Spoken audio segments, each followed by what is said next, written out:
Let's do a couple of hard numbers. The one that I'm really intrigued by is 71. Yeah. I think this says something really interesting about public opinion in the United States. If you go back to the year 2015, right before the Iran nuclear deal was made, there were polls in March of 2015 where people said, are you in favor of direct talks with Iran over its nuclear program? And the numbers were split almost even. It's like 49-49.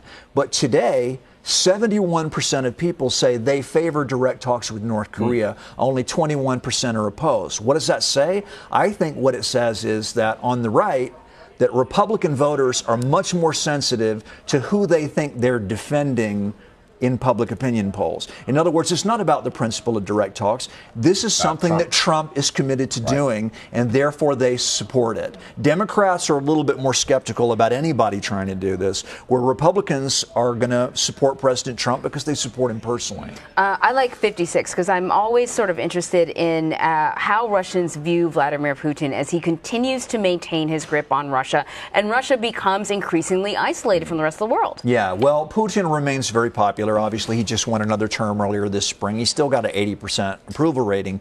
But there is discontent below the surface. Corruption is a big issue. But this is another one that we're discovering. 56 is the percentage of Russians who feel that their country is becoming more isolated from the West. Now, not all of those Russians think that's a bad thing. But there is a significant number of people that are becoming more anxious about the fact that if they really want their economy to move forward and their culture, they really need to have a better relationship with the West. Very interesting. Indeed. Always great to have you, Willis Sparks. Great to be here. Thank you very much.